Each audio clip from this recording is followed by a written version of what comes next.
They say everyone disappears at some point in their life, but she disappeared every single night, like clockwork. At exactly 3 a.m., nobody knew why. Not the other kids, not the caretakers, not even those who tried to spy on her, and certainly not the people who pretended to care. But when the truth finally came out, no one, not even the coldest hearts, could hold back their tears. This is the story of Amira, the girl who disappeared every night at 3 a.m. and the heartbreaking reason behind it. Chapter 1: The Orphanage at the Edge of the World. There was a forgotten building at the edge of the town, just past the broken train tracks, surrounded by thorny bushes and rusted gates.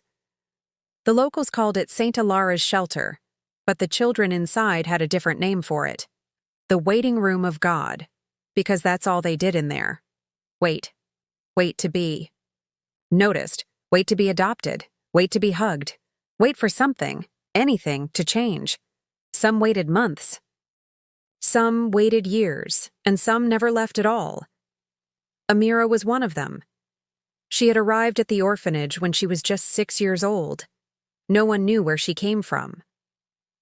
A social worker had found her alone in a train station, sitting silently with a single torn photograph in her hand. The photo was water-damaged, but you could still see a pair of hands holding a baby girl. That baby, they assumed, was Amira.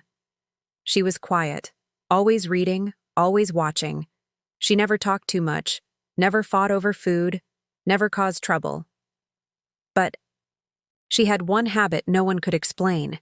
Every night, at exactly 3 a.m., she vanished. Chapter 2: Whispers in the Walls. It started with the younger kids. "She's a ghost," one of them said.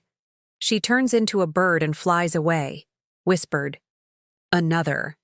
But the older ones knew better. They began taking turns watching her bed, placing small toys around her pillow to see if they moved. And they always did. No matter what they tried, staying up, blocking the door, hiding near her bed, Amira would still disappear, gone without a trace, until she returned again just before dawn. Every single night, her bed would be neatly made, her hands folded, her eyes closed, like she had never left at all. But there was always something off. Her shoes were warmer than they should have been. Her hair sometimes had grass in it. Once, a piece of torn fabric was found in her fist, and no one had ever seen it before. Rumors began to grow, and then the adults got involved. Chapter 3: Ms. Linford's Watch. Ms. Linford was the head caretaker. She wasn't cruel, not exactly, but she was cold. She believed in rules, structure, obedience. When she heard about Amira's strange nightly disappearances, she laughed it off. "Children have wild imaginations," she told the staff. "She's probably sneaking to the pantry for extra biscuits." But to satisfy her curiosity, she decided to conduct an experiment. One night, at 2:45 a.m., she positioned a chair outside Amira's room. She brought a flashlight, a notepad, and a cup of tea. She sat and waited. 59 a.m. Nothing. 8 a.m. still. 1 a.m. The flashlight flickered. 2 a.m. The door creaked. Not from being opened, but from breathing. As if the room itself had lungs. Ms. Linford stood up. She pushed the door gently. Amira's bed was empty. She had vanished. Again. Chapter 4: The Boy Who Followed Her. His name was Joel. He was 13, fiercely curious. One of the few who had made a sort of friendship with Amira. They never talked much, but he noticed how she always traced the same circle on her wrist when she was anxious. One night, he made a decision. He wasn't going to wait. He was going to follow her.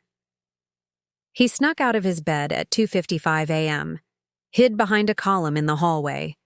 He could see the light under Amira's door. And then it happened. Gayam.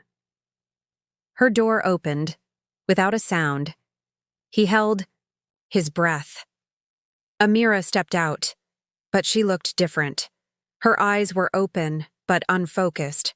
Her lips were moving, as if whispering to someone.